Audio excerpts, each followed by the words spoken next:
que tiene que ver con la difusión de átomos a través de las estructuras cristalinas. Nuevamente, bienvenidos y es un gusto estar de nuevo acá con ustedes. Vamos a tener alrededor de 3 clases, 2 clases de la unidad 4 y una de la unidad 5, para que posterior a eso retorne la ingeniera con la unidad número 6, que es la unidad un tanto más extensa. Bien, entonces por acá voy a deshabilitar cámara para mejorar conexión. Vamos a iniciar la grabación. Avisos importantes, antes que se me olvide. La próxima semana no vamos a tener discusión. La razón, porque se aproxima el examen parcial número 1, primer parcial que vamos a tener, y entonces para no desviarlos de la atención de los temas que realmente deben estudiar para el examen, entonces vamos a optar por dar la discusión número 3 hasta la semana siguiente, después del examen parcial. Si ya revisaron la programación de la asignatura, el examen parcial número 1 lo tenemos para el sábado 3 de septiembre. Así es que ya debemos ir reafinando los conceptos de la unidad 1, 2 y 3 que involucran este primer parcial.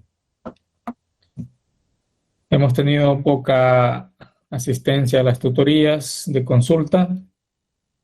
También se observa poca asistencia en las sesiones de discusión. Hay poca asistencia en las sesiones de clase. La ingeniera también me ha manifestado que están asistiendo muy pocos respecto a la totalidad de estudiantes que son. Entonces es un llamado de atención, tal vez no para ustedes porque ustedes sí son los que están conectados acá, pero sí hacen extensiva el aviso a sus compañeros. Es bueno que asistan a clase, ¿verdad? Siempre hay algo que se rescata a pesar de que los videos se graban, pero los videos se suben posterior, ya que Meet no nos da el video grabado inmediatamente terminamos la sesión, ¿verdad? Sino que un par de horas después, así es que para no retrasarnos mucho en su estudiada para los exámenes, es bueno que siempre asistan a clase, ¿verdad? Entonces, en el momento también se pueden atender algunas consultas, ¿verdad? Eso ustedes lo definen respecto a el momento en el que aparezca algún término. Si ustedes tienen duda o consulta, pues háganla en el momento, para que no se les escape después o se les olvide hacer esa duda o esa pregunta o solventar esa duda. Bien. Vamos a iniciar entonces ahora con la unidad 4 para presentarles la diapositiva y por favor les solicito si me confirman si se escucha y se visualiza bien.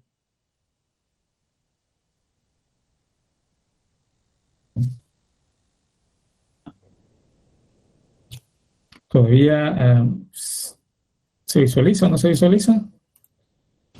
No, todavía no se visualiza.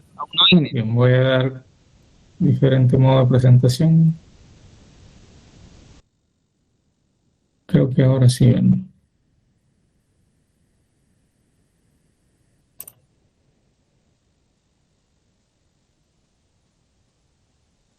Bien. Cristian, por ahí levantó la mano.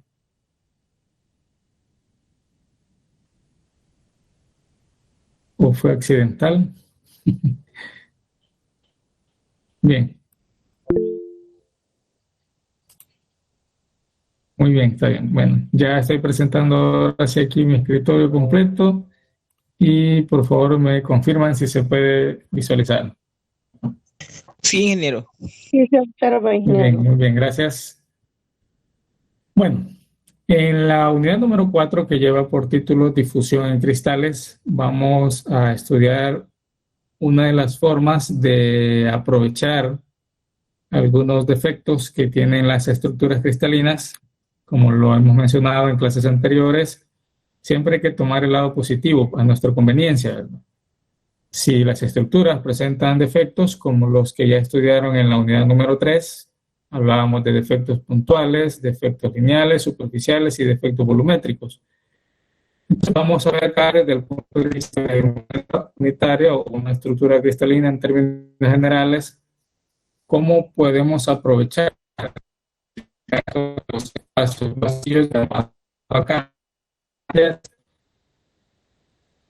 para que un átomo de diferente especie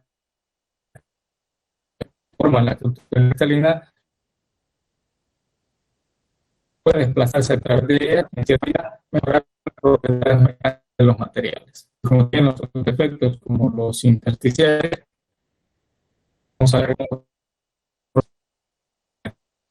una red cristalina para de ellos con radios atómicos los que forman los elementos de la estructura cristalina como tal. Entonces, esa solución debemos analizar los conceptos principales que van a permitir determinar la ley que nos va a regir acá el desplazamiento de los átomos. Los distintos átomos suelen difundirse o moverse dentro del material de tal modo que se minimice la diferencia en sus concentraciones. Podemos hacer el siguiente, y más adelante vamos a ver que la razón de ser de que unos átomos de una especie se difundan a través de los cristales que forman átomos de otras especies es que van a existir diferencias en concentración. De la misma forma en la que nosotros ya en cursos anteriores de física, por ejemplo, hemos estudiado los sistemas donde aparecen partículas que puedan encontrarse a diferente posición respecto a un nivel de referencia. Hablamos de energía potencial, por ejemplo, cuando asimilábamos el hecho de que si tenemos un objeto a nivel del suelo, tiene poca energía potencial respecto a un objeto que está elevado a cierta distancia respecto al nivel del suelo. Entonces, esas diferencias de energía son las que pueden propiciar que el cuerpo se mueva y se desplace buscando siempre su condición de mínima energía. Así funciona el hecho de la difusión. Vamos a tener planos de átomos con alta concentración en una especie y con poca concentración en otra especie. Esa diferencia de concentraciones es el motor que va, uno de los factores importantes que va a activar el hecho de que puedan desplazar de esas regiones de alta concentración a las regiones de baja concentración. También en las áreas de fluidos ya pueden decir que un fluido puede pasar un punto cuando está una diferencia de presión. La diferencia de presión del punto A, si esta presión es mayor a la presión del punto B, entonces esa diferencia de presiones es la que mueve. Estos ejemplos, al igual que para nuestros compañeros de ingeniería eléctrica, la diferencia de potencial, por ejemplo, es un término que como tal en el lenguaje común se conoce como voltaje, pero esa diferencia de potencial es propiamente esa diferencia que existe en los potenciales eléctricos de un punto A o de una región A a una región B, en donde pueda desplazarse un electrón siempre en la dirección del nivel de potencial eléctrico mayor al nivel de potencial eléctrico menor, y a esa diferencia de potenciales es lo que nosotros llamamos el voltaje. Esa es la razón de ser de por qué se desplazan los electrones. Entonces, similar a eso, también tenemos aquí el desplazamiento de estos átomos de una especie a través de los cristales que forman otra especie de átomos. Como lo vemos aquí en la imagen, ustedes pueden ver que hay un flujo de átomos. Tenemos átomos en celeste y átomos en rojo, en los que se observa que se desplazan unos respecto a otros. Estamos ante un caso de una interdifusión. Ya vamos a ver más adelante también los tipos de difusión y los mecanismos de difusión que se utilizan acá para lograr este efecto. Y pasamos entonces al concepto propio de difusión. Difusión en estado sólido, es decir, que vamos a lograr que se muevan átomos a través de estructuras cristalinas, es decir, a través de estados ya de agregación molecular sólidos de la materia, para lograr, siempre vamos con el objetivo de lograr alguna mejora en las propiedades mecánicas de los materiales. Y no solo mecánicas, sino que algunas veces térmicas y químicas. Difusión indica el flujo neto de cualquier especie. es decir, el movimiento neto de cualquier especie. ¿A qué vamos a llamar nosotros especie? Vamos a llamar a iones, vamos a llamar especies también a átomos o electrones, o incluso vacancia, implica el término general que estamos indicando como especie. Cuando hablamos del movimiento de especies, podemos referirnos por igual a cualquiera de estos que acabamos de mencionar, ya sea iones, átomos, vacancias o moléculas. En la mayoría de los casos vamos a hablar de átomos, pero también al desplazarse átomos a través de los mecanismos que vamos a ver más adelante, mecanismos por vacancia, vamos a observar que eso es relativo. Así como el átomo se mueve, también la vacancia o el espacio vacío que queda se mueve, movimiento relativo con respecto a los átomos. La razón de ser de por qué se pueden desplazar los átomos a través de una estructura cristalina tiene que ver con dos factores importantes. El primero de ellos, que ya lo mencionamos, es el gradiente inicial de concentración. Ese gradiente inicial de concentración involucra esta diferencia de concentraciones de átomos de una región a otra. Cuando esa diferencia de concentraciones nosotros la dividimos entre la distancia que se va a desplazar el átomo o la especie en términos generales, obtenemos como resultado la definición del gradiente de concentración. ¿Cómo cambia la concentración con respecto a una posición? Eso es gradiente inicial de concentración.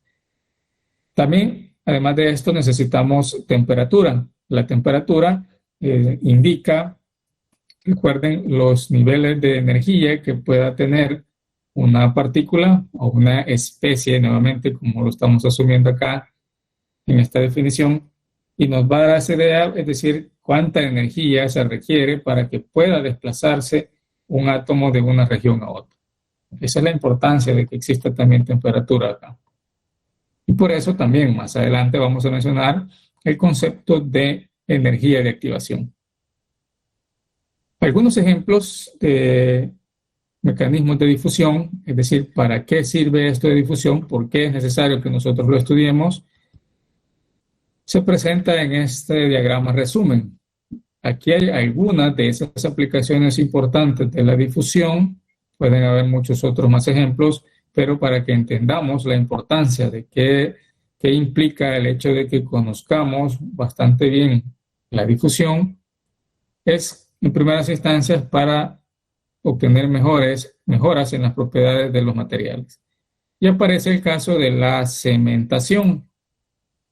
Esto no tiene nada que ver con cemento, el cemento que ustedes conocen para construcción, ¿verdad? Sino la cementación, que también es llamada carburización, y quizás con estos dos términos se comprenda mejor, es el efecto de provocar que se difundan, como decimos, o que se muevan átomos de carbono a través de las estructuras del acero, aumentando los niveles de concentración de carbono en las superficies más externas de los materiales, en este caso el acero, podemos lograr una mejora considerable en las propiedades mecánicas solamente de esa superficie más externa de esa pieza de acero.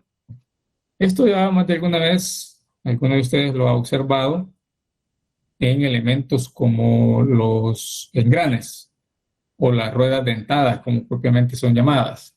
¿Alguien ya conoce las ruedas dentadas? Sí, sí, muy bien. Más de alguno ya ha visto. ¿Perdón? En mi caso no, ingeniero, no sé cómo son. Una rueda dentada, veamos si lo puedo dibujar aquí a la parte de esto. Veamos. Similar a, ya hemos tenido o hemos visto también el mecanismo de transmisión de potencia de la bicicleta. Una rueda dentada, imaginemos, esta es la rueda, por acá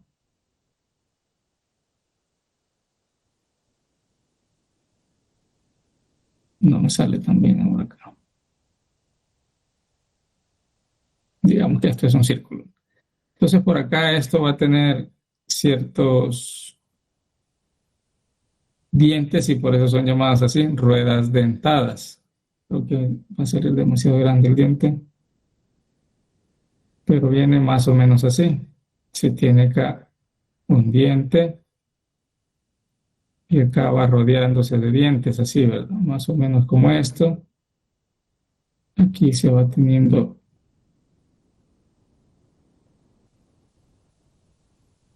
una figura como esta, más o menos a donde pueden haberla observado. Y por eso les mencionaba también, por ahí un ejemplo del mecanismo de transmisión de potencia de las bicicletas, que es algo de uso más común. Aquí solamente pude dibujar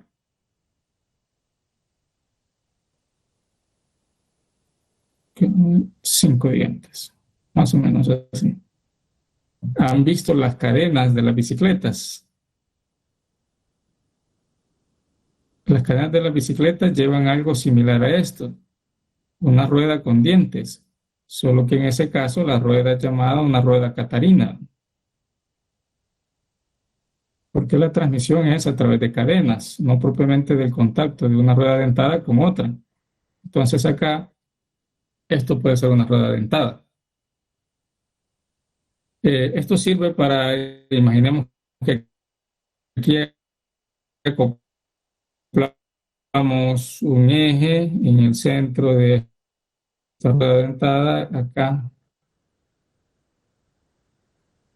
acoplamos un eje y de igual forma otra rueda dentada y aquí ya se está, mientras una rota en un sentido, la otra puede estar rotando en el otro sentido. Entonces, esta es una forma de transmitir potencia de un eje a otro y hay diferentes tipos de ruedas dentadas también. ¿Vale? Entonces, en ese proceso en el que transmite energía o transmite, en este caso, la rotación, esta rueda dentada a otra, por aquí va a haber un punto de contacto de un diente con otro. Voy a dibujarlo acá. Hay un punto de contacto de un diente con otro.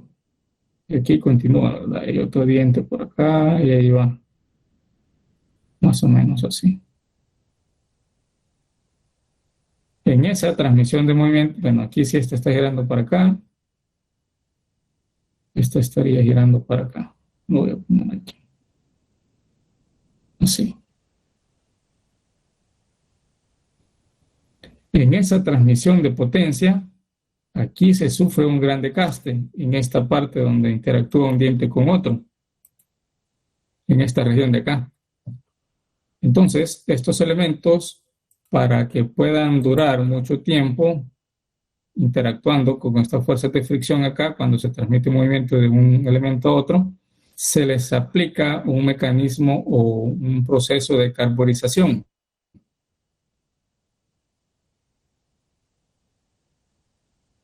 En la carbonización se agrega más contenido de carbono solamente en la superficie más externa del elemento, mejoras en estas propiedades de resistencia a la abrasión acá para este elemento.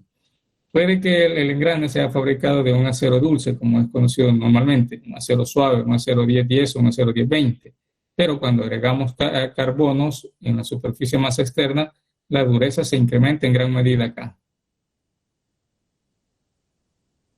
Y con esto se logra solventar el hecho de que soporte la fricción que está sufriendo acá un engrane y otro por acá. Con eso va a perdurar. Ese es un objetivo. Y claro está que ese carbono agregado acá solo se consigue a través de los mecanismos de difusión. Conociendo este término, nosotros podemos indicar incluso el tiempo que se le debe dar de interacción de los átomos de carbono con los átomos del acero para que se logre la penetración de estos carbonos hasta un espesor definido a través de cálculo. Entonces nosotros aquí voy a representar con color verde esa capa de carbonos que se le pueden agregar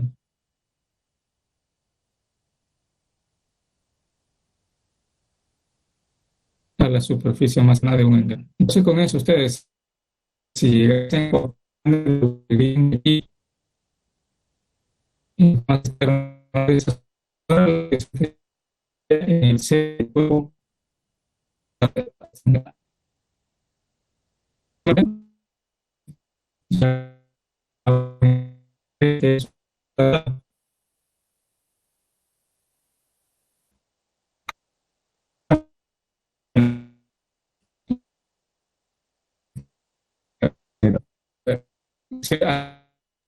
es lo que se obtiene, el espesor que se obtiene por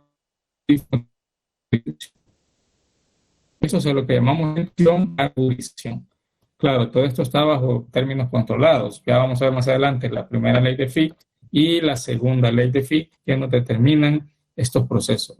También podemos tener otro ejemplo en el caso de los materiales semiconductores, a los cuales algunas veces deseamos agregar elementos que puedan funcionar como buenos conductores o elementos que definitivamente lo vuelven un aislante eléctrico. Así aparecen los semiconductores tipo N o tipo P cuando nosotros dopamos, ese es el término, cuando agregamos impurezas, por ejemplo, al silicio. Si al silicio, por ejemplo, nosotros le agregamos arsénico o le agregamos fósforo, podemos obtener como resultado un semiconductor que es bastante conductor, ¿sí? En cambio, un conductor tipo N, esos son los semiconductores tipo N, o negativos, como son llamados muchas veces. De igual forma, cuando agregamos otros elementos dopantes o impurezas, como también son conocidas, podemos, como el galio, por ejemplo, o el aluminio incluso, y el indio tipo P, que son bastante neutros. Tienen deficiencias de electrones y por lo tanto no son buenos conductores de electricidad. Entonces, ese movimiento de estos materiales contaminantes o dopantes dentro de esa estructura del silicio es lo que se obtiene a través de los procesos de difusión. En el caso de la fabricación de botellas, aquí se desea lo contrario.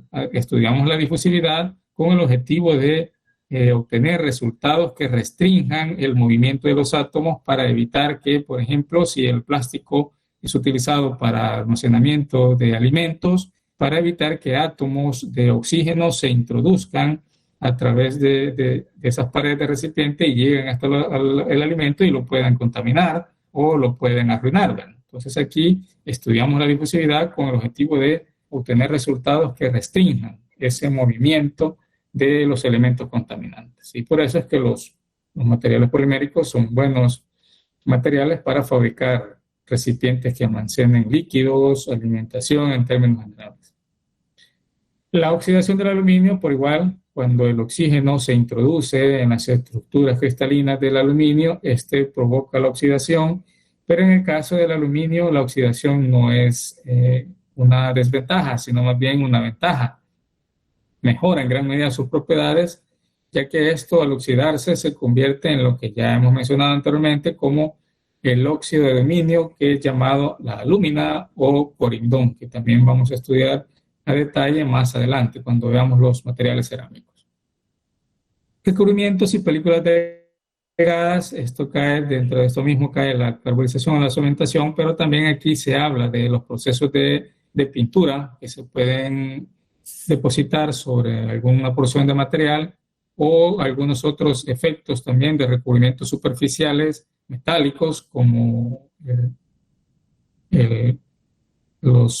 las piezas cromadas que más de alguna vez ustedes han escuchado o que tienen ustedes de sus vehículos, ¿verdad? Algunas piezas cromadas en los vehículos por lo general, que es lo que las personas acostumbran a cromar.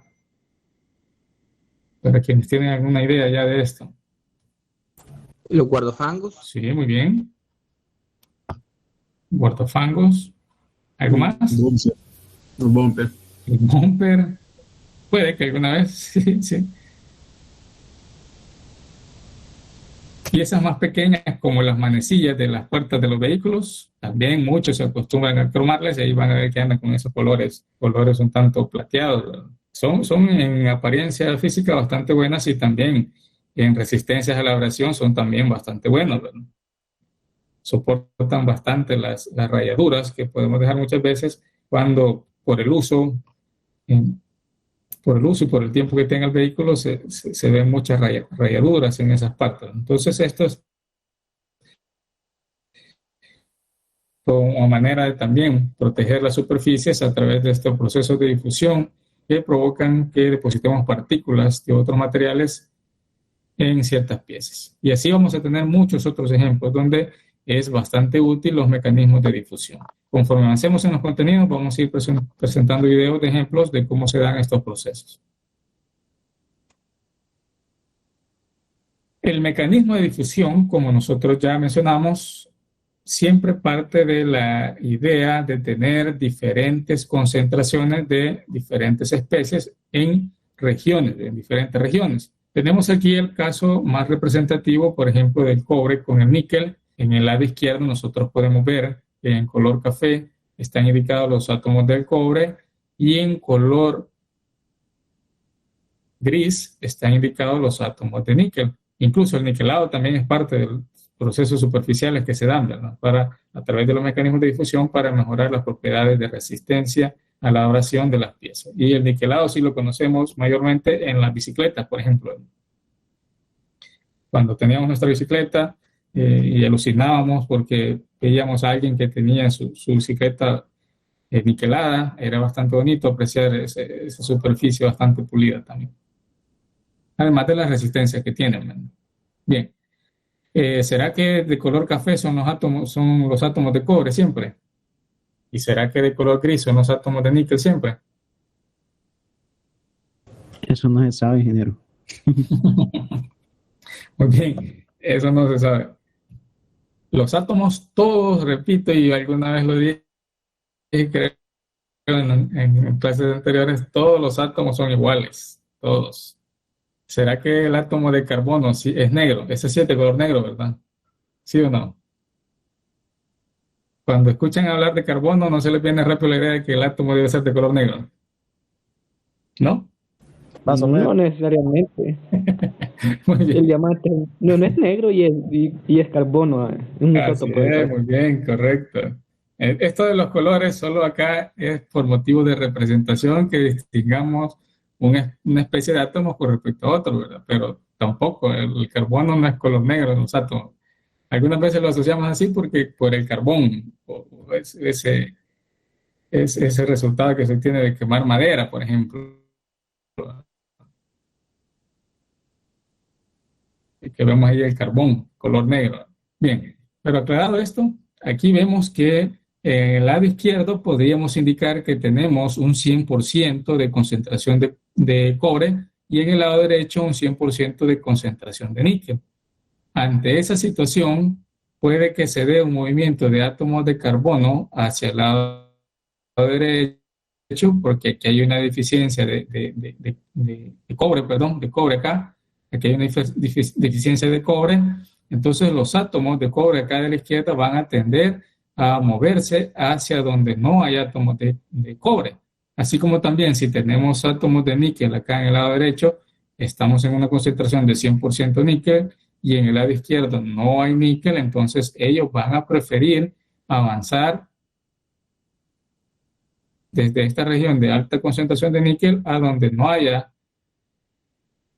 o haya poca concentración, así como los de cobre avanzan hacia la derecha. Este es un movimiento relativo, tenemos movimientos en los dos sentidos, estamos ante un caso de lo que conocemos o vamos a conocer más adelante como la interdifusión, cuando se dan los movimientos en las dos especies. Nosotros lo vamos a abordar acá desde un punto de vista más simplificado, más idealizado, donde una especie permanece en su lugar y la otra especie es la única que se difunde o se mueve. En un perfil de concentraciones nosotros vamos a encontrar acá en el diagrama porcentaje de concentración versus desplazamiento o posición, ¿verdad? La distancia que existe entre un plano y otro. Aquí tenemos 100% de cobre. Observen, si esta es una gráfica que va a indicar acá los porcentajes de cobre, inicialmente en el lado izquierdo tenemos 100% cobre y en el lado derecho tenemos 0% cobre. Observemos este detalle. Cuando ya se empieza a dar el movimiento de los átomos, aquí vemos que la estructura del níquel, por ejemplo, tiene una vacancia. Entonces aquí es bastante probable que este átomo se desplace para acá, dejando la vacancia a su lado izquierdo. Es decir, aquí está lo que mencionaba anteriormente. Si el átomo se desplaza a esta vacancia, sería también a indicar que la vacancia que estaba acá se ha movido hacia el lado izquierdo, dejando la posibilidad de que el átomo de cobre se introduzca en ese espacio vacío y la vacancia continúe avanzando también en dirección opuesta. De igual forma, acá tenemos una vacancia y aquí hay otra vacancia. Aquí podemos ver otra vacancia de átomos que van a posibilitar que se dé también el hecho de la difusión a través de ese mecanismo, que no es el único. Repito, ya vamos a ver más adelante algunos otros. Aquí tenemos ya en un momento durante la difusión, cuando ya los átomos deciden moverse porque hemos aplicado temperatura, es decir, hemos agregado la energía de activación que vamos a definir más adelante, y se descubrió que hay diferencias en concentración, entonces aquí empiezan a moverse y vemos cómo empieza a modificarse el perfil de concentraciones. De tener 100% de cobre, esta empieza a decaer en sus lados izquierdos, pero empieza a aumentar en los lados derechos, porque ya tenemos aquí átomos de cobre, aquí hay otro átomo de cobre.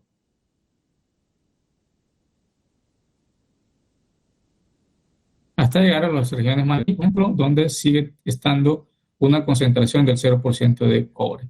La difusión va a durar hasta que se igualen los niveles de concentración. Al igual que un fluido va a dejar de fluir hasta que la diferencia de presiones ya no exista. Cuando la presión al punto A sea igual a la presión al punto B, entonces ahí ya no va a existir movimiento de fluido. Así como los electrones en electricidad tampoco ya no se van a desplazar cuando ya no exista una diferencia de potencial entre el punto A y el punto potencial eléctrico. Cuando el punto A tenga el mismo potencial que el punto B, entonces ahí se para el movimiento de los electrones y ya no hay mayor circulación. Así funciona acá, hasta que cuando los átomos de cobre pasan acá en cantidad suficiente y los átomos de níquel pasan hacia la izquierda en cantidades suficientes como para igualar las concentraciones en el lado izquierdo y el lado derecho, entonces se para el movimiento de los átomos. Se para entonces, en otras palabras, la difusión. Aquí tenemos el perfil cuando ya se han igualado los porcentajes de concentración. Imaginemos que podríamos tener acá en esta matriz ya 50% cobre y 50% níquel. Ya no hay diferencia en concentraciones, entonces hasta ahí llega la difusión. ¿Vamos bien con las definiciones acá? ¿Se comprende?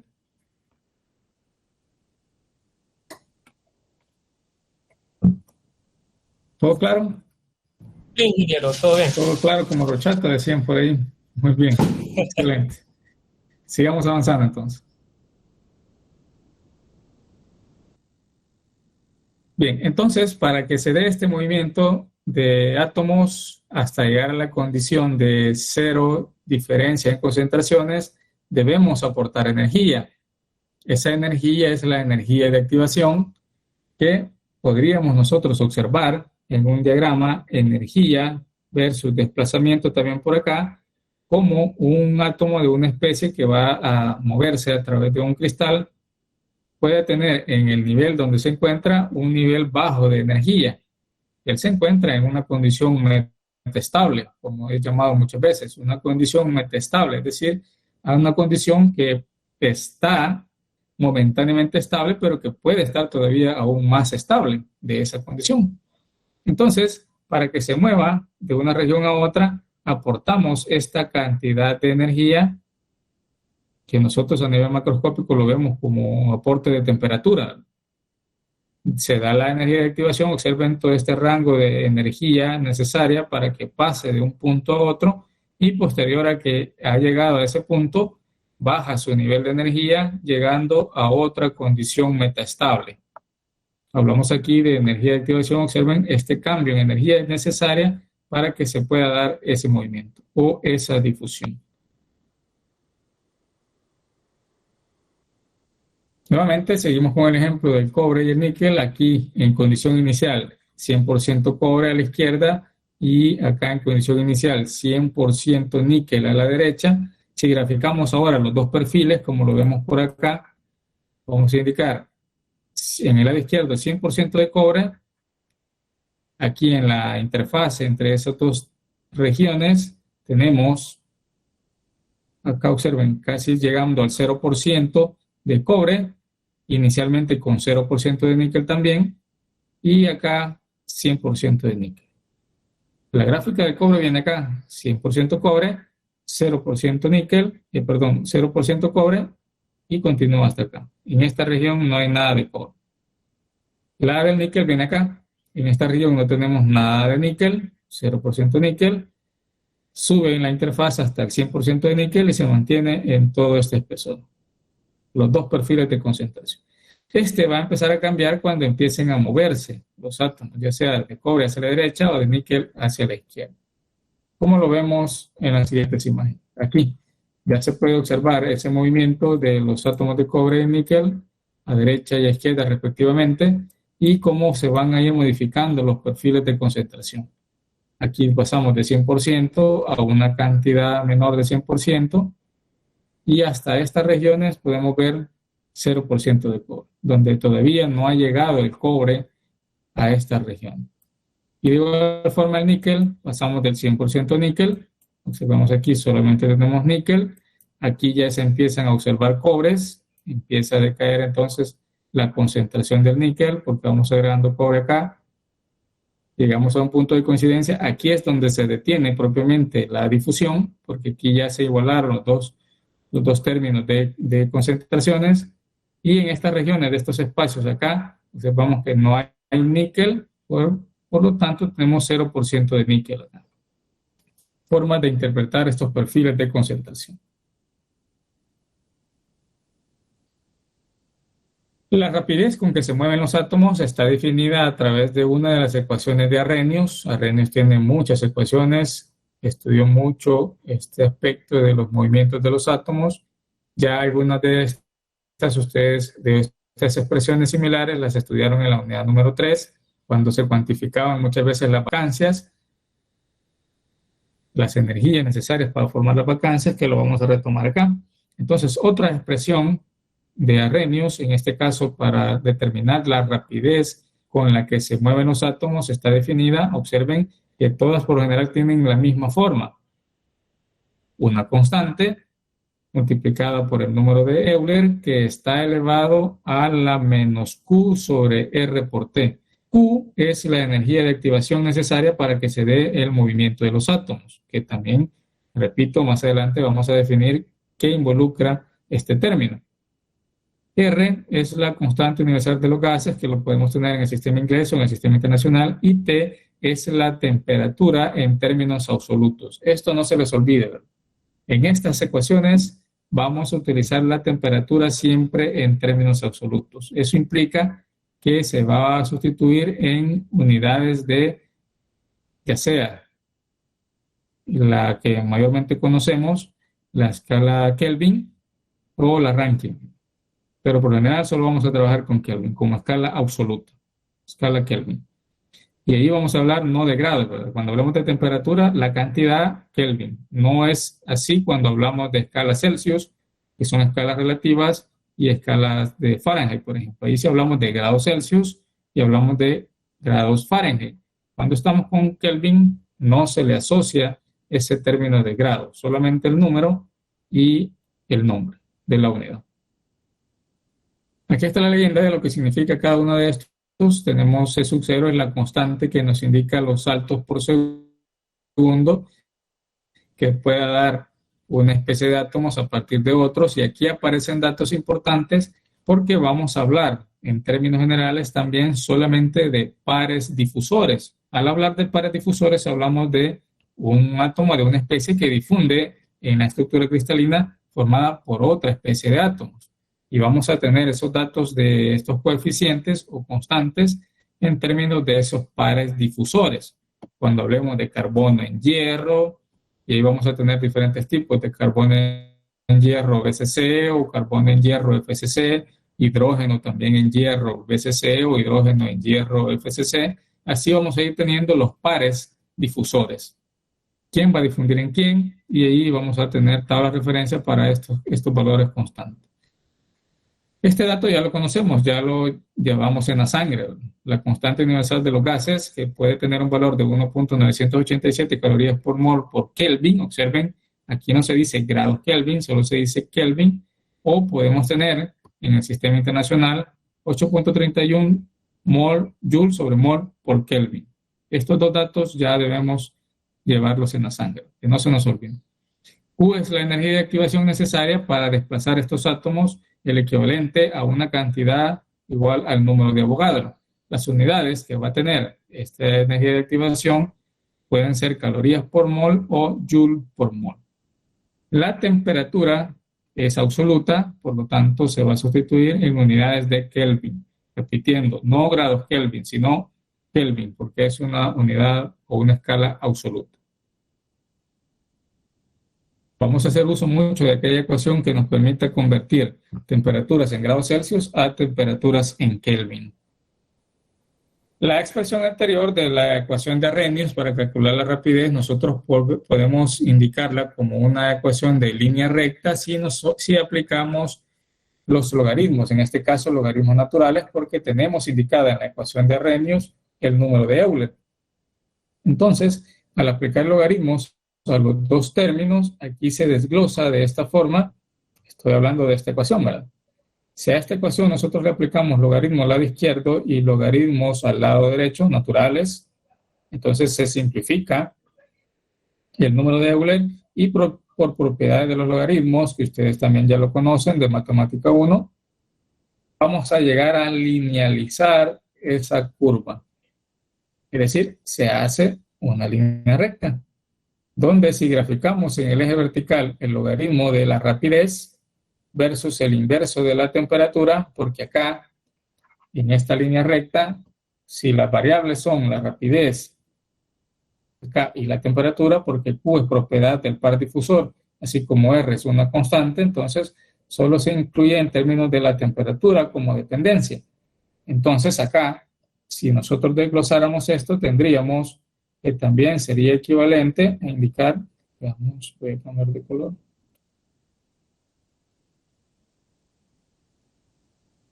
a tenerlo de esta forma.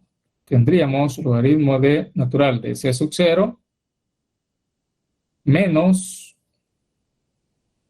Q sobre R multiplicado por 1 sobre T.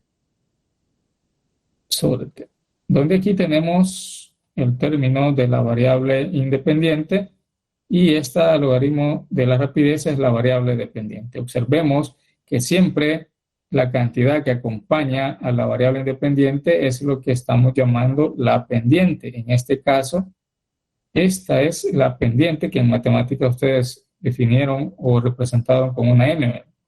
Entonces, esta es la pendiente de la línea recta. Y un ejemplo de cálculo de esa pendiente lo tenemos aquí. Observen, menos Q sobre R. Esto es la pendiente que se puede obtener fabricando un triángulo asumiendo dos puntos de lectura. Ustedes pueden decir, yo quiero tomar este punto y quiero tomar este otro punto. Entonces, ya saben que para calcular esta distancia sería la resta en Y de este punto menos este punto. Y es lo que se tiene aquí. Logaritmo de 5 por 10 a la 8 menos logaritmo de 8 por 10 a la 10. Se tiene esta distancia. Y abajo igual, restamos este punto de este punto en condición X, ¿verdad? Aquí y aquí, para obtener esta otra cota. Es lo que está acá abajo. Dividiendo esas dos cotas, recordamos que ustedes decían en matemática, esto es delta Y y esto es delta X. Y decíamos, bueno, la pendiente la vamos a obtener como delta Y entre delta X. Sacaban esas magnitudes y es exactamente esto que se está indicando en todo este ejemplo que está acá. Bien, con esto se descubre que para un ejemplo como este, la pendiente resulta de 14, dice acá, 14,032 Kelvin. Esta parte que tenemos aquí. Eso es la pendiente, observen, que se obtiene cuando nosotros linealizamos acá. Puede que en la discusión aparezca algún ejercicio como esto, pero no es objetivo propiamente analizar esta ecuación, sino los que vienen más adelante, donde vamos a calcular el coeficiente de difusión a partir de datos del par difusor, a través de ecuaciones como estas indicadas de las ecuaciones de Arrhenius. Bien. ¿Cuál es el mecanismo de difusión que vamos a estudiar acá? ¿Seguimos conectados? ¿Vamos bien?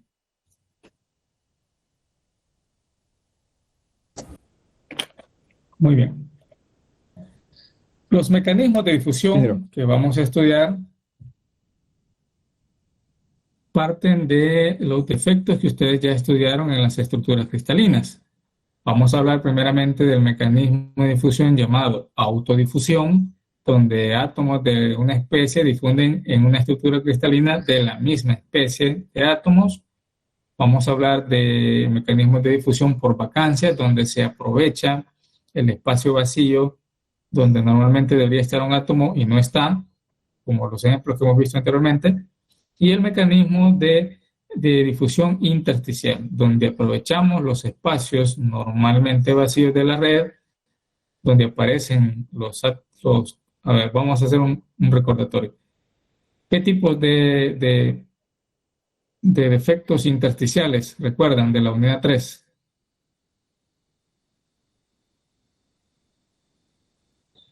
Los tipos de defectos intersticiales o espacios vacíos llamados intersticiales, ¿cuáles son? ¿Los recuerdan? Es parte del examen, del primer examen parcial. Tenemos dos tipos de espacios intersticiales. ¿Cuáles son? ¿Recuerdan los nombres? Que tiene que ver con el prisma que se forma en ese espacio. ¿No lo recuerdan? ¿Recuerdan las palabras como espacios intersticiales tetraédricos? Tetraédricos y octoédricos. Y octaédricos, muy bien. Y hay diferentes cantidades para diferentes tipos de estructura cristalina. Eso es parte también de lo que deben tener claro ustedes ya para el primer examen parcial.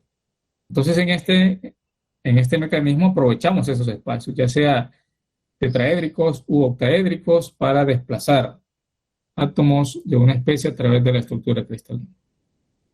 La autodifusión, como lo mencionamos anteriormente, aquí tiene que ver con átomos de la misma especie. Tenemos una estructura cristalina, por ejemplo, de cobre, y lo único que va a suceder es que átomos siempre de cobre se van a desplazar a través de la estructura, aprovechando mayormente las vacancias, desde donde puede desplazarse. En los cistaticios no, porque los átomos de cobre todos son iguales, entonces no podríamos desplazarlos a través de esos espacios intersticiales, ni los tetraédricos ni los octaédricos. Entonces aquí aprovechamos las vacancias. Acá. Átomos de cobre difundiendo sobre estructuras cristalinas de cobre, o átomos de níquel difundiendo sobre estructuras cristalinas de níquel, átomos de hierro difundiendo sobre estructuras cristalinas de hierro. A eso se refiere la autodifusión, aprovechando siempre vacantes, los espacios vacíos. Aquí podemos imaginar una escena de cobre, todo esto es cobre, pero el cobre tiene vacancias, entonces cuando este átomo de cobre se desplaza hacia la siguiente vacancia, observen, estamos dentro de la misma estructura de cobre, por lo tanto tenemos átomos de la misma especie desplazándose sobre la misma especie. Entonces acá esto es una autodifusión. Aquí se ve el nivel de energía de activación necesaria para que se pueda desplazar desde esta posición metaestable nuevamente a otra condición de equilibrio donde se necesita esta cantidad de energía, la energía de activación. Él por su cuenta no va a querer moverse, él va a estar ahí, va a estar procrastinando, como decimos, un término muy conocido ahora. Entonces va a estar ahí procrastinando y si no hay ninguna motivación para moverse, él permanece ahí. Por eso se llama de una condición metaestable. Pero puede estar en una condición más equilibrada, entonces al agregar esa energía necesaria, salta a esa otra condición, aquí en esta vacancia. Bien, algunos ejemplos de los términos como energía de activación, de acuerdo al tipo de especie de átomos que tengamos y la estructura cristalina que se forme, se presentan en estas tablas de referencia. Esta es tabla sacada del libro de Smith, de Ciencia de los Materiales. Entonces pueden consultar acá algunos de estos valores. Por ejemplo, observemos el zinc, que tiene una estructura cristalina HCP. Para los rangos estudiados de 240 a 418 grados Celsius, se tienen energías de activación de 91.6 o 21.9 kilocalorías por mol. Estos datos son bastante importantes. Cuando en un enunciado solamente nos den el tipo de elemento y su estructura cristalina, debemos referirnos a tablas para extraer de acá estos valores de energía de activación. Y también considerando a qué temperatura se está dando el fenómeno, ¿verdad? No pierdan de vista eso, ¿verdad? Bien. La difusión por vacantes, aquí es un término más general. Si bien es cierto, la autodifusión utiliza las vacancias, también en el mecanismo propio de vacancias se tiene movimiento de átomos de una especie a otra acá, a través de los espacios vacíos. Pero la diferencia de este con el otro es que allá eran de la misma especie los átomos. Aquí podemos tener átomos de diferentes especies. Si este átomo que se va a mover acá, por ejemplo, fuese de cobre y todo esto que tenemos aquí fuese una estructura cristalina de níquel, entonces estamos ante un mecanismo de difusión por vacancias propiamente. Porque estamos moviendo átomos de una especie en una estructura cristalina de otra especie distinta, siempre aprovechando los espacios vacíos.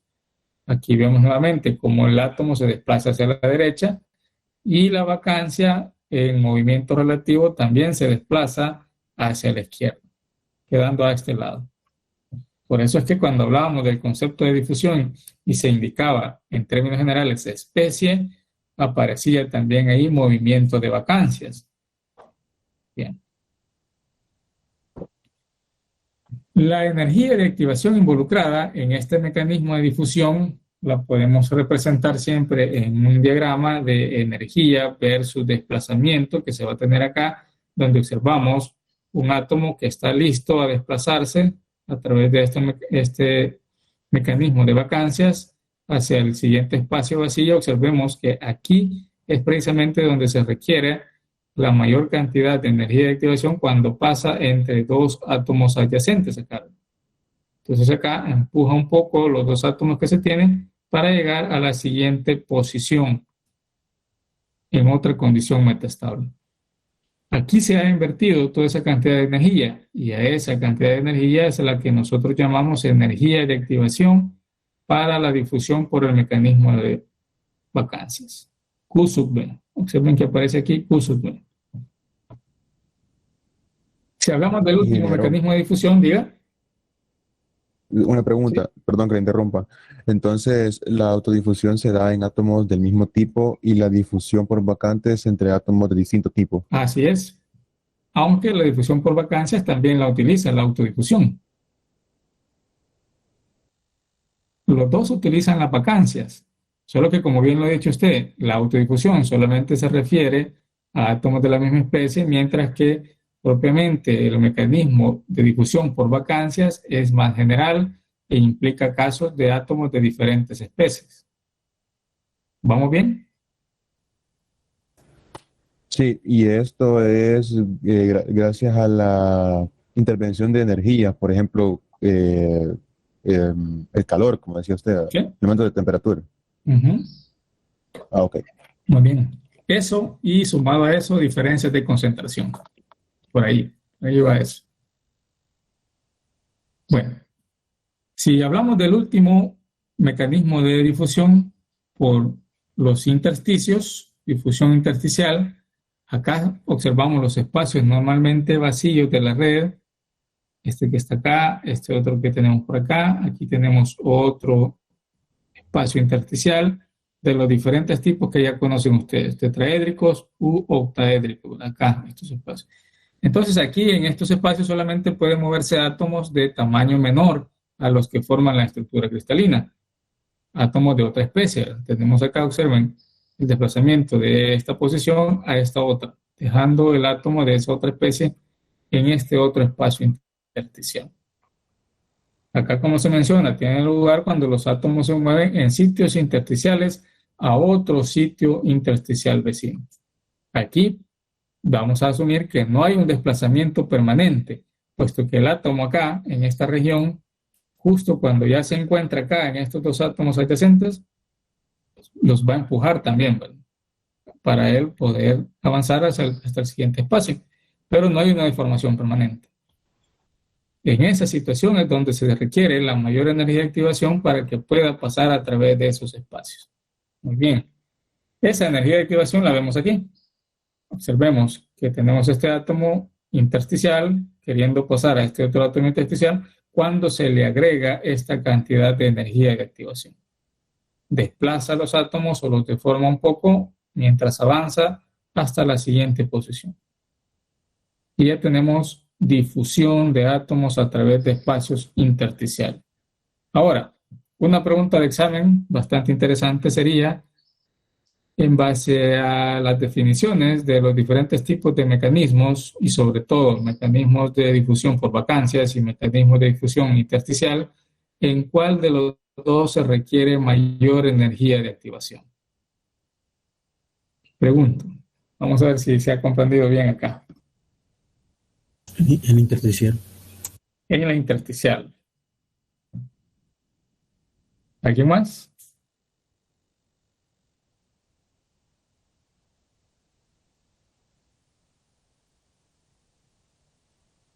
¿No hay otra respuesta?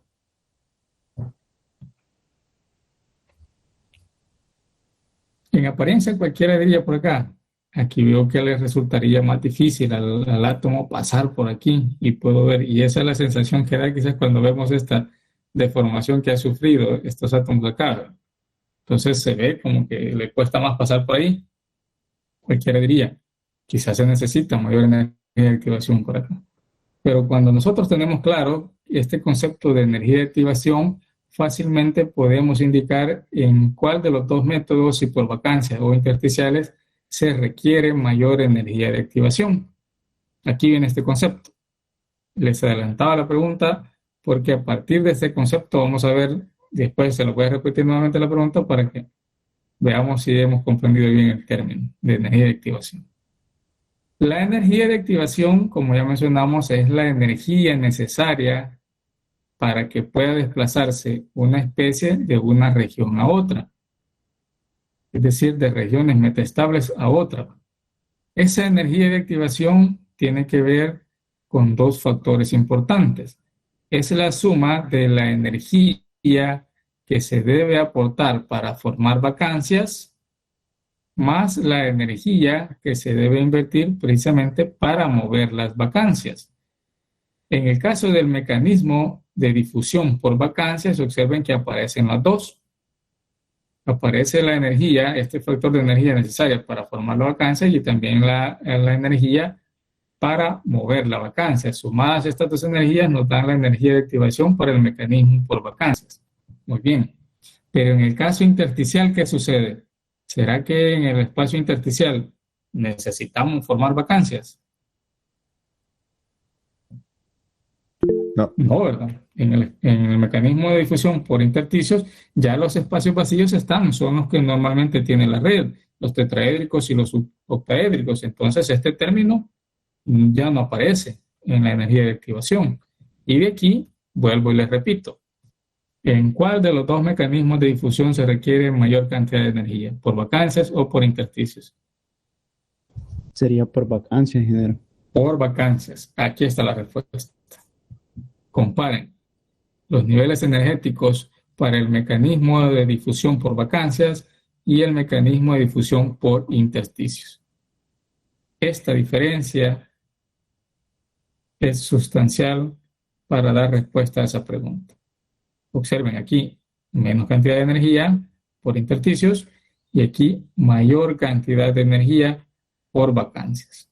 Mucho ojo con preguntas como estas. Así vienen las preguntas del examen, ¿no? Así es que es necesario que tengan bastante claros los conceptos que vemos acá en clase. Teniendo claro esto, veamos los pares difusores. Por ejemplo, tenemos aquí para el mecanismo de difusión intersticial, para la autodifusión, observen que utiliza difusión por vacancias, pero como recordamos, la autodifusión se refiere a átomos de la misma especie difundiendo en estructuras cristalinas de la misma especie. Y la difusión heterogénea, como es conocida muchas veces también, propiamente la difusión por vacancias, donde aquí sí podemos tener átomos de distintas especies difundiendo en una estructura cristalina formada por átomos de otra especie. Vemos por acá el caso del cobre, perdón, el carbono en hierro FCC. Energía de activación 32.900 calorías por mol. Tenemos aquí el carbono en hierro BCC. Observemos cómo cambia la necesidad de energía que tenemos para que se lleve a cabo ese mecanismo de difusión. 20.900. Bueno, la difusión intersticial. ¿Por qué? También le voy a dejar esa inquietud de por qué en uno se requiere menos energía que en otro, así como estudiamos la pregunta anterior. Aquí tenemos el nitrógeno en hierro FCC, también tenemos el hidrógeno, por ejemplo, en BCC, aquí al final, 3.600 calorías por mol. Aquí en la autodifusión, observen, plomo en plomo, aquí FCC, aluminio en aluminio, cobre en cobre, hierro en hierro, zinc en zinc. Allí van los ejemplos de átomos de las mismas especies. Y la difusión por vacancias, llamada difusión heterogénea también, vemos diferentes especies. Níquel en cobre, cobre en níquel, zinc en cobre, níquel en hierro FCC. Entonces aquí tenemos los diferentes valores de energía de activación para los diferentes pares difusores que tenemos por acá. Será deber de nosotros, cuando nos den el par difusor y en qué estructura se va a difundir, referirnos a tablas para extraer de acá los valores de energía de activación. Un dato importante también que ya conocemos, que una caloría es 4.186 joules para transformar estas cantidades al sistema internacional. La difusión en estado estable. Con este término es... Con esta ecuación es el objetivo principal, ¿no?, de primera clase, que comprendamos el mecanismo de difusión estable. No mecanismo, sino más bien condición, ¿verdad? La condición estable de difusión. Bastante simple, o una forma idealizada de cómo pueden moverse los átomos a través de estas condiciones estables o condiciones de equilibrio. Las características que definen propiamente una condición estacionaria o una condición estable desde el punto de vista de la difusión, claro está, es que primeramente vamos a asumir que la concentración de los átomos permanece constante en el tiempo. Si nosotros definimos una concentración en un punto A, esa va a permanecer constante a lo largo del tiempo. Así como cuando definimos una concentración de átomos en un punto B, esa va a permanecer invariante en el tiempo. También vamos a asumir que no va a haber ninguna reacción química entre los elementos involucrados. Si hablamos de cobre en hierro o carbono en hierro, cobre en níquel, cosas como esas, no va a haber ninguna reacción química. Lo único que va a suceder es el desplazamiento de átomos de una especie sobre otra. Y además, solo existe el flujo de átomos o iones. Lo vamos a simplificar a esos niveles. Solo vamos a hablar por lo general nosotros acá de átomos. Esa es la especie que vamos a analizar, átomos. Bien, teniendo esas tres condiciones claras,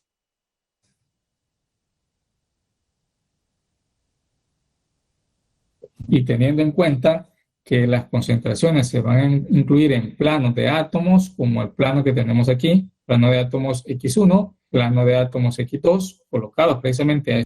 Hay una concentración C1 de átomos en este plano que nosotros aquí vemos solamente como una línea, y en este plano 2 tenemos una concentración de átomos 2, que también nosotros vemos aquí solo como una línea. Estos dos átomos están separados a una distancia que podría calcularse como x2 restada de x1 nos da esta distancia. Conociendo la diferencia de concentraciones, esta porción, y la diferencia o la posición de cada uno de los planos, nosotros podemos encontrar lo que se conoce como el gradiente de concentración. Si no alcanzan a visualizar que este es un plano, traten de dibujarlo en 3 dimensiones. Bueno, al menos en 2, ¿verdad? Es como si tuviésemos aquí, creo que sería un poquito por acá. Imaginemos que este es un plano de átomos.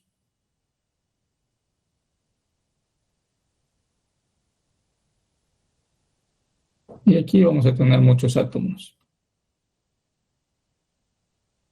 Este es un plano de átomos. Voy a dibujar más átomos aquí en este plano.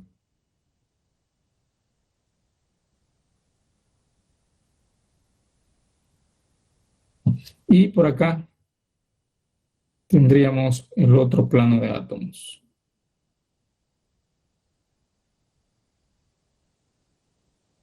Se supone que en este otro plano hay un menor valor de concentración de átomos, así que vamos a hacer pocos átomos por acá. Entonces, acá, para que se vea mejor, los átomos van a preferir moverse desde las regiones de alta concentración a las regiones de baja concentración. Y se van a mover a través de esta distancia que tenemos aquí, el delta X, X2 menos X1. Y esto de acá va a ser delta de concentraciones. Cambio en concentración, aquí cambio en posición. Esos dos términos nos permiten calcular el gradiente de concentración. ¿Se comprende acá? El plano de átomos que estoy representando. ¿Vamos bien?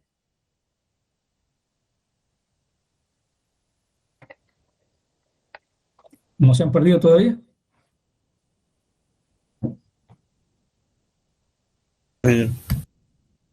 Bien. Si seguimos avanzando, entonces, esto es lo que estamos indicando, que aquí estas concentraciones de cada uno de estos átomos, de estos planos de átomos, permanecen invariantes en el tiempo. El valor que asignemos aquí no cambia en el tiempo y el valor que también determinemos aquí no cambia en el tiempo, en ningún momento. Aquí, nuevamente, ese mismo esquema.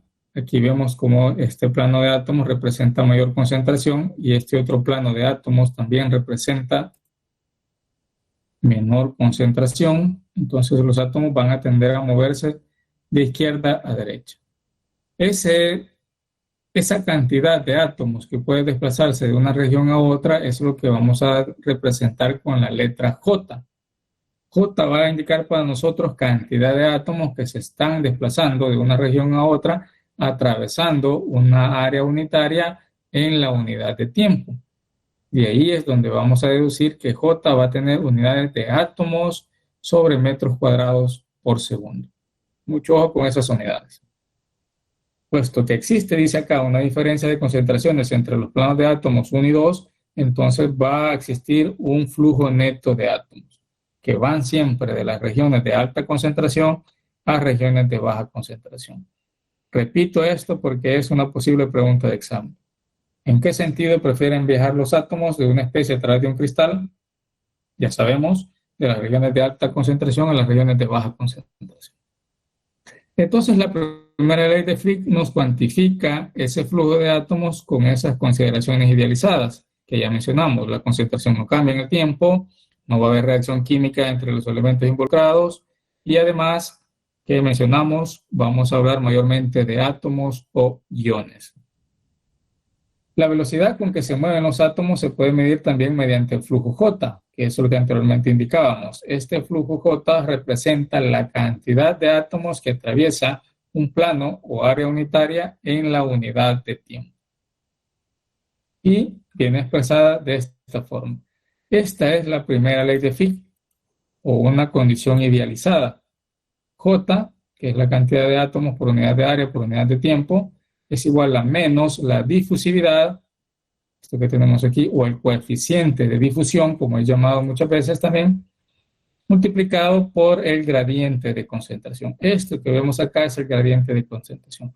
¿Cómo cambia la concentración respecto a la posición? Esta posición realmente es el desplazamiento o la distancia que hay entre un plano de átomos, como lo vemos por acá, que tiene alta concentración en esa especie, hacia el otro plano de átomos que tenemos aquí en poca concentración. Este espesor o esta separación entre estos dos planos es este delta o diferencial de X que vemos aquí. Esto es en términos diferenciales, ¿verdad?, donde podemos expresar esa tasa de cambio respecto a una posición. La leyenda, J representa el flujo de átomos, es decir, átomos sobre metro cuadrado por segundo. Mucho cuidado con las unidades. D mayúscula es la difusividad o coeficiente de difusión indicada en metros cuadrados sobre segundo. Puede que existan datos, referencias ya en tablas, pero nosotros vamos a aprender también a calcularlos a partir de los datos del par difusor. Diferencia de concentración o diferencial de concentración es precisamente la diferencia de concentraciones de un plano A a un plano B, o plano 1 o plano 2, y va a estar dado sobre todo en átomos sobre metros cúbicos. También mucho ojo con estas unidades, porque aquí la primera ley de Fick sí requiere que las unidades en las que se sustituya las concentraciones sean precisamente estas: átomos sobre metros elevados al cubo. El gradiente de concentración, por consecuencia, con estas unidades acá y con las unidades del diferencial de desplazamiento, que puede estar dado en metros o en centímetros, tenemos acá que el gradiente de concentración va a estar dado en átomos sobre metros cúbicos por metro. ¿Por qué no ponemos de una vez aquí metros a la cuarta? Pues la razón de ser es la simplificación de unidades que nos va a servir más adelante. Entonces se acostumbra a trabajar gradientes de concentración de esta forma, indicando que se ha dividido una diferencia de concentraciones entre una posición, metros que tenemos acá.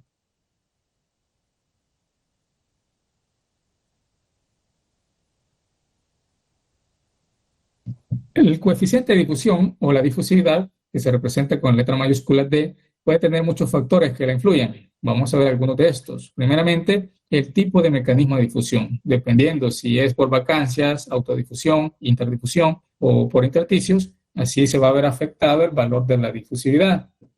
Para esto nos va a servir bastante las tablas de referencia del par difusor. El tipo de estructura cristalina. En las tablas que anteriormente mostramos, identificaron ustedes que aparecen diferentes valores acá, en aquel entonces, de energía de activación para diferentes tipos de pares difusores en diferentes tipos de estructuras cristalinas. Así también tiene esa dependencia la difusividad. Dependiendo de si es BCC, FCC o HCP, así también se ve modificado este valor de difusividad. También depende de la concentración de las especies que difundan, de cuánto es la diferencia apreciable de las concentraciones en un plano A o plano B o plano 1 o plano 2, como quieran llamar, y de la temperatura a la que se va a dar lugar al proceso de difusión. Por lo general, en las tablas de referencia vamos a hablar bastante de la temperatura, la estructura cristalina y el par difusor. Aparecen tablas de referencia como la siguiente. Observen, la difusividad, que este libro de Smith le llama muchas veces también capacidad de difusión, metros cuadrados sobre segundo. D mayúscula. Tenemos carbono en hierro FCC para una temperatura de 500 grados Celsius. Este es el valor de difusividad, 5 por 10 a la menos 15 metros cuadrados sobre segundo. Cuando se cambia a 1000 grados Celsius se tiene 3 por 10 a la menos 11 acá, metros cuadrados sobre segundo. Observen cómo va cambiando de acuerdo a la temperatura que tengamos y también de acuerdo al tipo de estructura cristalina en el cual se va a dar el proceso de difusión. Pero estas tablas resultan muchas veces que no son completas. Las tablas que sí son bastante completas es la que nos dan otros parámetros necesarios para calcular esta difusividad. Bien. El gradiente de concentración, como ya mencionamos, no es nada más que la división entre la diferencia de concentraciones y la distancia que hay entre los planos de átomos.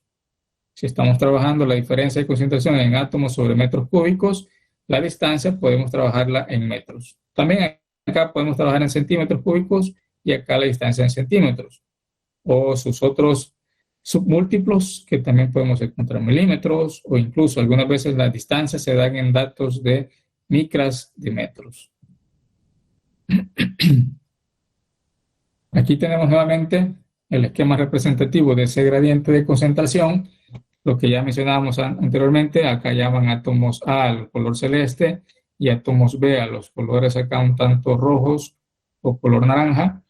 Y vemos aquí el perfil de concentraciones, donde aquí tenemos la distancia X, que define esta cantidad de porcentaje de átomos K, C sub 0, y esta otra cantidad de átomos, porcentaje en C sub F. Dividiendo acá esta diferencia de concentraciones entre esta distancia, se define el gradiente de concentración. Solo un detalle importante. Aquí hay que tener mucho cuidado en la forma en la que planteamos este gradiente. Si hablamos de deltas, recordemos que un delta siempre se define de cualquier cosa. Un delta siempre se define como la condición final menos la condición inicial. Y algunas veces acá los libros tienden a confundir por este aspecto, que algunas veces no se respeta el hecho de la definición de un delta o un cambio. Aquí si tenemos un delta de concentración entre un delta de X, aquí debería ser una concentración final menos una concentración inicial. Acá deberíamos tener un X final menos un X inicial. Pero observen qué pasa, cómo lo ha escrito acá alguno de los libros textos que ustedes pueden visualizar. Observen que aquí ha puesto C inicial, C final, aquí X inicial y X final. ¿Será lo mismo o no será lo mismo? ¿En qué puede afectar este hecho?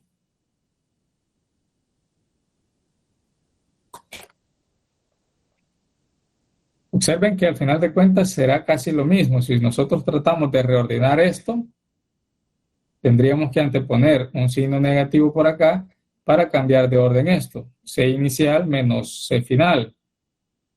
Y de igual forma acá, tendríamos que anteponer un signo negativo para cambiar de posición. X inicial y X final. Pero este negativo con este negativo se simplifica. Y al final llegamos al mismo resultado. Pero aclaro esto porque algunas veces tiende a confundir la definición de un cambio de una variable que no aparece como tal aquí en esta ecuación. ¿Se alcanza a visualizar lo que acabo de mencionar? ¿Vamos bien? Sí, ingeniero. Muy bien, sigamos avanzando.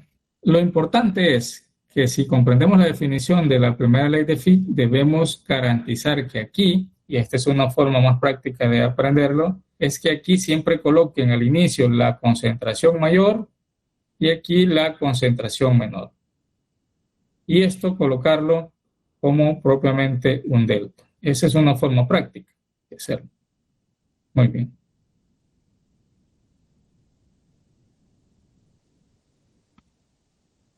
Pero ante esa situación, la primera ley de Fick debemos trabajarla en positivo. Bien. Ahora, para determinar la difusividad, aquí aparece otra de las formas de las ecuaciones de Arrhenius. Observen que tienen la misma forma. Para calcular la difusividad, debemos conocer una constante propia del par difusor, la constante de sub 0. El número de Euler igual está elevado a la menos Q, que es la energía de activación, entre la constante de los gases, multiplicada por la temperatura también en términos absolutos. Eso es lo que representa cada uno de estos términos que aparece acá en la leyenda descriptiva. Q es la energía de activación, D sub 0 es la constante para un par difusor dado, en metros cuadrados por segundo o centímetros cuadrados por segundo, que lo vamos a sacar de tablas, así como la energía de activación, la constante de sub 0, que vamos a sacar de tablas, así vamos a poder calcular nosotros este valor de difusividad. Aquí un comportamiento que tampoco es te interesa evaluar este diagrama solo para que vean la tendencia del comportamiento de la difusividad respecto al inverso de la temperatura cuando linealizamos, así como hicimos en el caso anterior, esta ecuación de Arrhenius. Aplicamos logaritmo natural, la linealizamos, obtenemos la línea recta que nos permite identificar el comportamiento de la difusividad para diferentes casos. Aquí tenemos plata en plata, carbono en hierro BCC, y vamos, carbono en titanio HCP para diferentes casos. Pero repito, no es el objetivo acá evaluar esta gráfica como tal, sino más bien la ecuación. Y tenemos las tablas de referencia, que estas sí son completas. Observen que aquí ya aparece el valor de la constante D sub 0 necesaria para calcular la difusividad. Y aquí también algunos nos confundimos y tomamos como indistintamente D sub 0 como D mayúscula. Hay que tener mucho cuidado. Esta D sub 0 es la que necesitamos sustituir aquí para calcular la difusividad. Entonces mencionaba, conociendo los datos de energía de activación, la constante D sub 0, la temperatura a la cual se está dando el proceso, podemos encontrar la difusividad. Y de hecho así lo vamos a hacer en todos los ejercicios que encontremos. Para finalizar, vamos con el tiempo, ¿sí? Para que se comprenda mejor, vamos a resolver este ejercicio. Aplicando la primera ley de Fick, la difusión en estado estacionario, estado estable. ¿Recuerdan cuáles son los factores para definir que sea una difusividad, una difusión en estado estable? 3 factores importantes. Pregunta de examen. Que no varía con el tiempo, la concentración no varía con el tiempo. Muy bien. Esa es una. Solo existe flujo de átomos o iones. Muy bien. Esa es la otra. Falta una. No hay intersección química entre los elementos. Muy bien. No hay ninguna reacción química entre los elementos, más que el movimiento de uno en el interior de la estructura del otro. Muy bien. Ejemplo. Determine el flujo de difusión de átomos de zinc en una solución sólida de zinc en cobre entre 2 puntos A y B separados 20 micras. Observen la distancia que hay entre los 2 planos de concentración. 20 micras a 500 grados Celsius. Si dice la concentración en el punto A es 10 a la 26 átomos sobre metros cúbicos y la concentración en B es 10 a la 24 átomos sobre metros cúbicos. Pregunta que podemos contestar desde ya y veamos si se comprendió lo que mencionamos anteriormente. ¿Cuál es la dirección de flujo de A hacia B? Perdón, ¿cuál es la dirección de flujo? ¿De A hacia B o de B hacia A? Rápido. ¿Qué podrían contestar ustedes? Sin hacer cálculos de nada.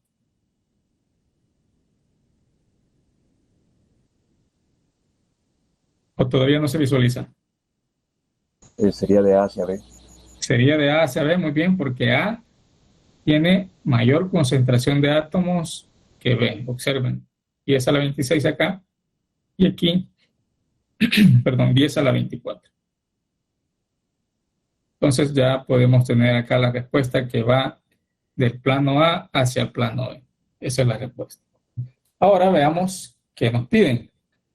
Flujo de difusión de átomos. En otras palabras, nos pide que encontremos J. Tenemos datos aquí del par difusor. Observen. Zinc en cobre. Energía de activación. La constante necesaria de sub 0 sustituir en la expresión de Arrhenius para calcular la difusividad. Bien. ¿Por dónde empezamos? Recopilemos datos. ¿Qué datos voy a necesitar? Primero, mi pregunta es ¿cuánto vale J? J la voy a calcular a partir de la primera ley de Fick.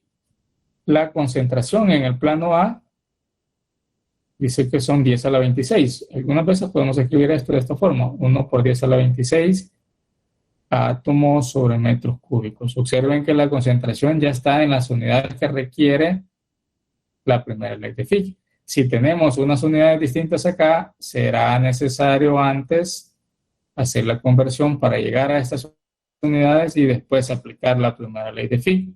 tengan mucho cuidado en esto.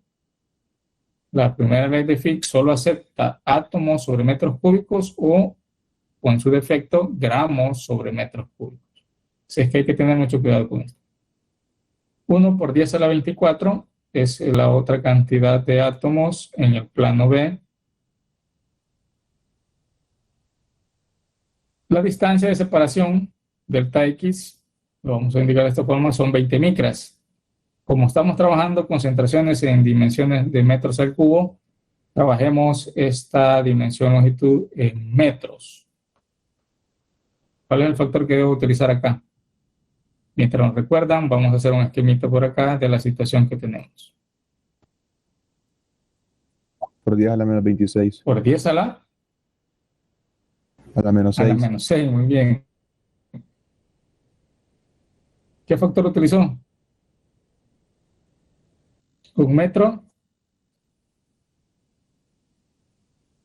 Son 10 a la 6, 20 por 10 a la menos 6 metros. Muy bien. Ahí está. Y imaginemos que este es el plano A. Y aquí vamos a tener... Este es el plano A. Y aquí voy a dibujar el plano B.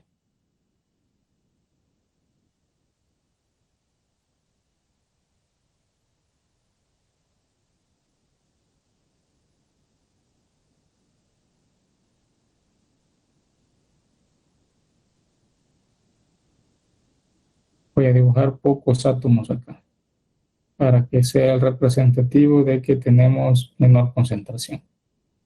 La distancia de separación, aquí lo vamos a indicar, esto es el delta X.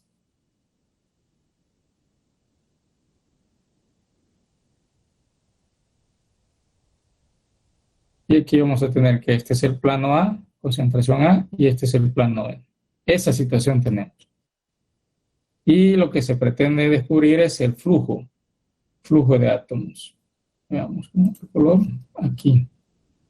Aquí va a existir un flujo de átomos de esta región a la otra. Este es el J.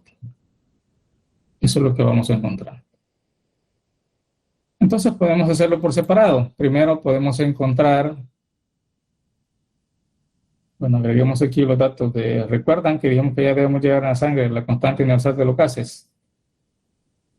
Si ya nos dan aquí la energía de activación en calorías por mol, entonces, ¿en qué unidades debo utilizar la constante universal de los gases?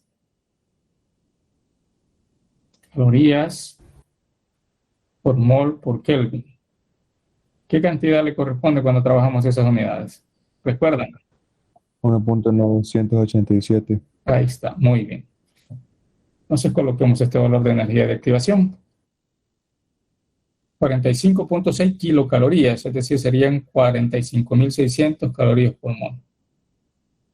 45.600 calorías por mol. Necesitamos también el dato de temperatura. ¿Qué temperatura dice el problema? Se está dando a una temperatura de 500 grados Celsius.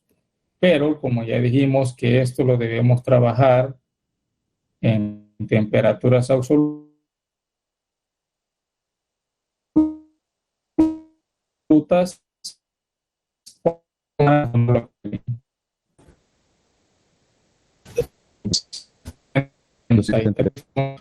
.15 Kelvin.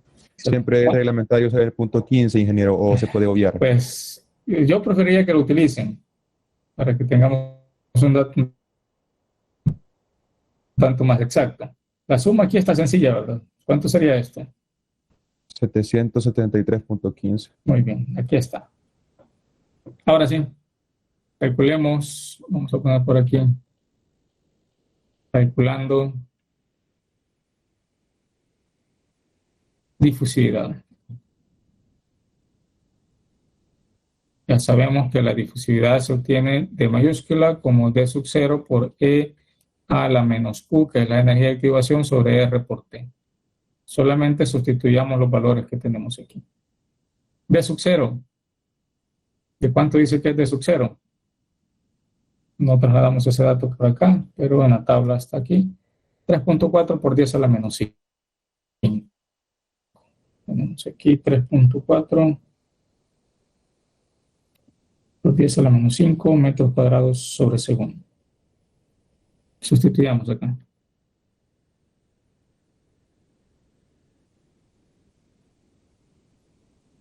E a la menos Q, vamos a poner aquí la energía de activación, 45.600.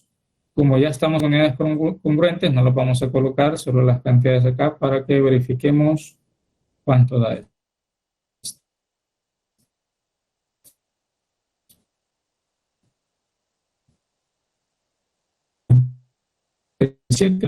Está en 15. ¿Cuánto da D? Que es la difusividad. 4.37 por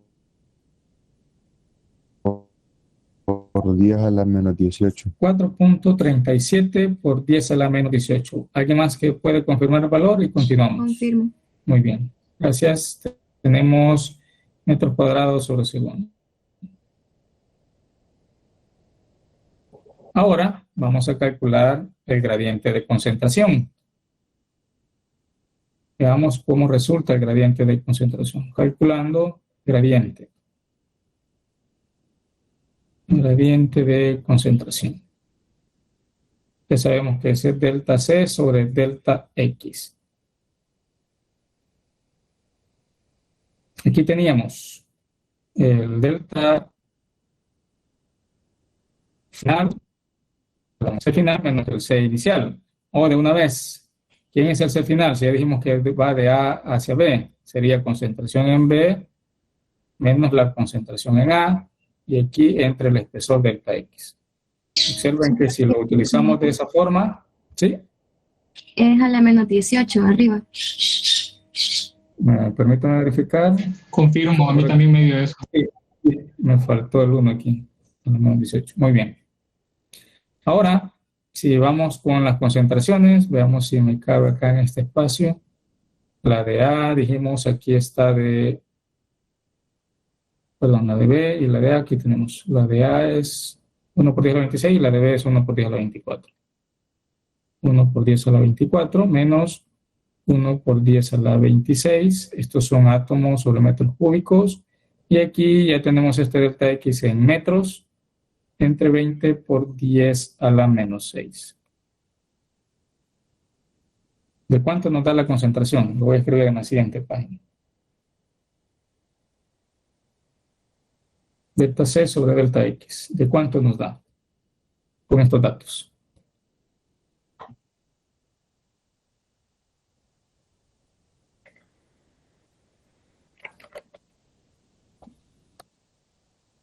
¿Cuánto es el valor que le da?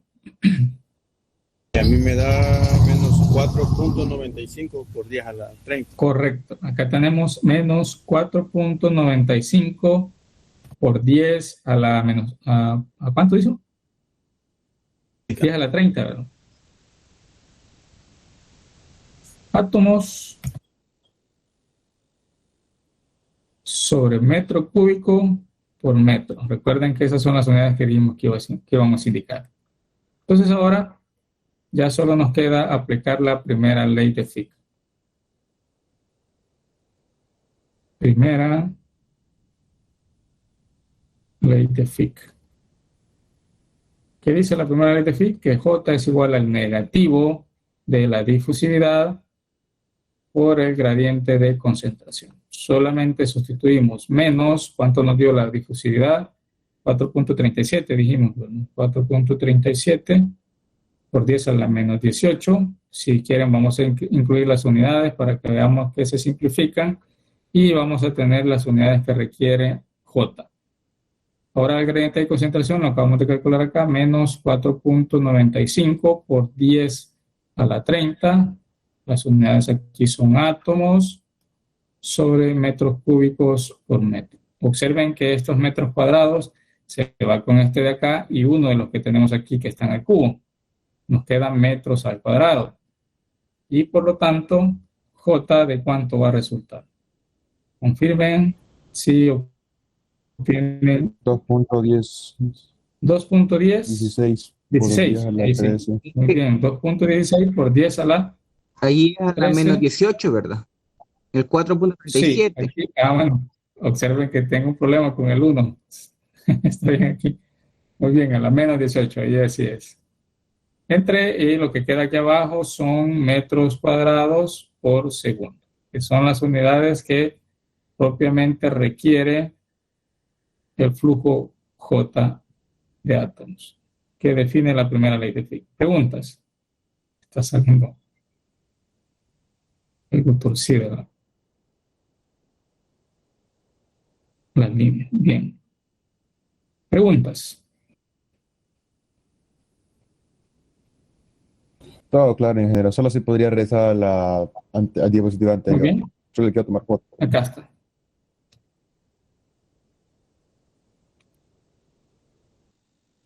Gracias, ingeniero. Muy bien. Entonces, con esto finalizamos la sesión. Estuvo bastante extensa. Siempre los inicios de cada unidad son bastante extensos por las definiciones que hay que rescatar. Muy bien. ¿Preguntas? ¿Dudas?